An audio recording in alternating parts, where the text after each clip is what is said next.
வணக்கம், நான் உங்க friend Jaya Srinivasan. Welcome to veggies recipe. இன்னைக்கு நம்ம வெஜ்ஜீஸ் ரெசிபி கிச்சன்ல நார்த் கர்நாடகா ஸ்பெஷல் ரெசிபியான தொந்தனா பண்ண போறோம். சாம்பார் புளியோ சேர்க்காம பண்ணக்கூடிய ஒரு குழம்பு ரெசிபி.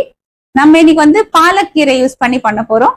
இது மற்றபடி வெந்தயக்கீரை, முளைக்கீரை, பசலைக்கீரை எல்லாத்துலயுமே நம்ம பண்ணலாம். மெயினாவே கீரையை யூஸ் பண்ணி பண்ணக்கூடிய ஒரு குழம்பு. இது நமக்கு சாதத்துக்கு பசங்க சாப்பிட்றதுக்கும் நல்லா இருக்கும். சப்பாத்தி, அக்கி ரொட்டி, ராகி ரொட்டி இது எல்லாத்துக்கும் தொட்டு சாப்பிடறதுக்குமே பிரமாதமா இருக்கும். நல்ல மைல்டாவும் அதே நேரம் நல்லா டேஸ்டாவும் இருக்கும். ஃபர்ஸ்ட் டைம் சேனலை பாக்குறீங்கன்னா ப்ளீஸ் சப்ஸ்கிரைப் பண்ணுங்க. பெல் ஐக்கானை கிளிக் பண்ணி ஆல் ஆப்ஷன் கொடுத்துட்டீங்கன்னா நான் போடக்கூடிய எல்லா வீடியோஸும் குவிக்கா உங்களுக்கு ரீச் ஆகும். வாங்க, நார்த் கர்நாடகா ட்ரெடிஷனல் ரெசிபியான தொந்தனா குவிக்கா எப்படி பண்றதுன்னு பார்க்கலாம்.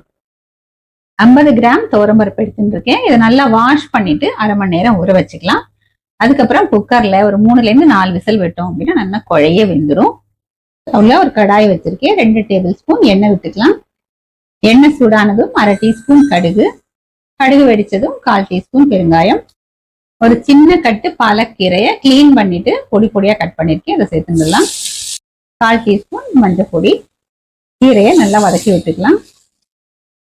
கீரை பாருங்க நல்லா வதங்கி எடுத்து 2 மீடியம் சைஸ் தக்காளியை பொடி பொடியா கட் பண்ணிருக்கேன், அதையும் சேர்த்துருவோம். இது வதக்கி விட்டுக்கலாம். கீரையும் தக்காளியும் சேர்ந்து நல்லா சாஃப்டா வதங்கட்டும். தக்காளி வதங்கறதுக்குள்ள இதுக்கு தேவையானதை நம்ம அரைச்சிடலாம். ஒரு மிக்சி ஜார்ல 3 பச்சை மிளகாய் இதை போல 2ஆ உடைச்சு சேர்த்துருவோம். 1 டீஸ்பூன் ஜீரகம், 1/4 டீஸ்பூன் பெருங்காயம், ஒரு கைப்பிடி அளவுக்கு கொத்தமல்லி. தண்ணி விடாம இதை குறைப்பா நம்ம அரைச்சி எடுத்துக்கணும். கீரையும் தக்காளியும் நல்லா வதங்கி எடுத்து நம்ம அரைச்சிருக்கிற பச்சை மிளகாய், கொத்தமல்லி, ஜீரகம் இதெல்லாத்தையும் சேர்த்துடலாம். பச்சை மிளகாயோட பச்சை வாசனை போக நல்லா வதக்கிடுவோம். ஒரு பவுல்ல 1 டேபிள் ஸ்பூன் கடலை மாவு அல்லது பொட்டுக்கடலை மாவு எடுத்துக்கணும். நான் பொட்டுக்கடலை மாவு எடுத்துட்டு இருக்கேன். இதுல 3 டேபிள் ஸ்பூன் லேசா புளிச்ச தயிர் சேர்த்துக்கலாம். கட்டிகள் இல்லாம இந்த தயிரையும் பொட்டுக்கடலை மாவையும் நல்லா மிக்ஸ் பண்ணிக்கலாம். நம்ம சேர்த்த பச்சை மிளகாய், கொத்தமல்லி எல்லாமே நல்லா வதங்கிடுத்து. பச்சை மிளகாயோட பச்சை வாசனையும் போயிடுத்து. நம்ம வேக வச்ச துவரம்பருப்பை நல்லா மசிச்சுட்டு சேர்த்துடுவோம். தேவையான அளவு உப்பு, கொஞ்சம் கறிவேப்பிலை, இதெல்லாத்தையும் நல்லா மிக்ஸ் பண்ணி விட்டுக்கலாம். இது சேர்ந்து நல்லா 1 நிமிஷத்துக்கு கொதிச்சு வரட்டும். எல்லாம் சேர்ந்து நல்லா கொதிச்செடுத்து ஒரு தடவை மிக்ஸ் பண்ணி விட்டுருவோம். ரொம்ப திக்கா இருந்ததுனால நான் கொஞ்சமா ஜலம் விட்டுருக்கேன். ஸ்டவ் ஃப்ளேம் சிம்ல வச்சுட்டு நம்ம பொட்டுக்கடலை மாவும் தயிரும் கலந்துருக்கோம் இல்லையா, இந்த பேஸ்ட் நம்ம சேர்த்துடலாம். இதை நல்லா கலந்து விட்டுக்கலாம். இந்த பொட்டுக்கடலை மாவோட பச்சை வாசனை போக இது சேர்ந்து நல்லா கொதிச்சு வரட்டும். கொஞ்சமா ஜலம் விட்டுக்கலாம். நம்ம பொட்டுக்கடலை மாவோ அல்லது கடலை மாவோ தயிரோட சேர்த்து மிக்ஸ் பண்ணி இதுல விடுறதுனால இது கொதிச்சாலும் திரிஞ்சு போகாது. பச்சை வாசனை போக சேர்ந்து நல்லா கொதிச்செடுத்து ஒரு தடவை மிக்ஸ் பண்ணி விட்டுருவோம். கொதிக்கரிசியே நல்ல கமகமான வாசனையாவும் இருக்கு. இப்ப ஸ்டவ் ஆஃப் பண்ணிடலாம். தாளிக்கிறதுக்கு ஸ்டவ்ல ஒரு பேன் வச்சிருக்கேன். ஒரு 2 டீஸ்பூன் நெய் விட்டுக்கலாம்.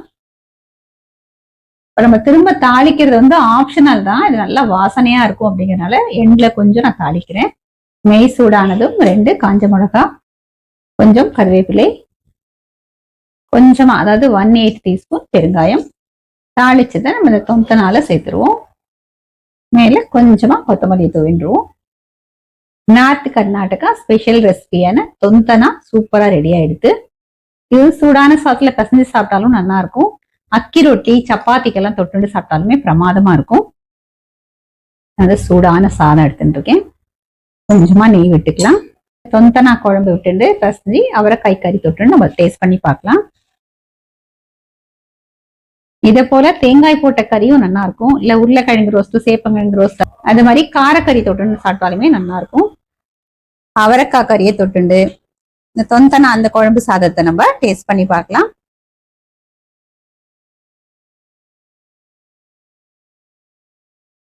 ரொம்ப பிரமாதமா இருக்கு. நம்ம தக்காளியும் சேர்த்திருக்கோம், தயிரும் சேர்த்திருக்கோம். இதுல 2 விதமான புளிப்பும் இருக்கு. சாம்பார் பொடி, மிளகாய் பொடி அந்த மாதிரி எதுவுமே சேர்க்கல. வெறும் பச்சை மிளகாய் தான் நம்ம சேர்த்திருக்கோம். அந்த பச்சை மிளகாய் வாசனையோட நம்ம கொத்தமல்லி வேற அரைச்சு சேர்த்திருக்கோம் இல்லையா, அந்த வாசனையோட ரொம்பவே நல்லா இருக்கு. இந்த பாலக்கீரை நம்ம சேர்த்துக்கிற பருப்பு இது ரெண்டும் சேர்ந்து நல்லா கிரீமியா அதே நேரம் நல்லா மைல்டாவும் இருக்கு. தக்காளியோட அந்த தயிரோட புளிப்பு வந்து லேசா இருக்கு. பாலக்கீரை இல்லாம மத்த கீரை நம்ம சேர்த்து பண்ணும்போது அந்த கீரைக்கு தகுந்த டேஸ்டும் பிளேவரும் இதுல இருக்கும். இதுக்கு சேர்க்கிற தயிர் வந்து கொஞ்சம் லேசான புளிப்பு இருக்கிற தயிர் சேர்த்தோம் அப்படின்னா அது ரொம்ப நல்லா இருக்கும். இதே மாதிரி இதே மெத்தட்ல இதே அளவுகளோட இந்த நார்த் கர்நாடகா ஸ்பெஷல் ரெசிபியான தொந்தனா நீங்க உங்களுக்கு பிடிச்ச கீரையை யூஸ் பண்ணி நீங்க ட்ரை பண்ணி பாருங்க. உங்களுக்கு கண்டிப்பா ரொம்ப பிடிக்கும். ட்ரை பண்ணி பார்த்துட்டு எப்படி வந்ததுன்னு கமெண்ட்ல சொல்லுங்க. லைக் பண்ணுங்க, உங்க ஃப்ரெண்ட்ஸ் அண்ட் ஃபேமிலியோட ஷேர் பண்ணுங்க. இன்னொரு புது ரெசிபியோட நாளைக்கு நான் உங்களை மீட் பண்றேன். தேங்க்ஸ் ஃபார் வாட்சிங்.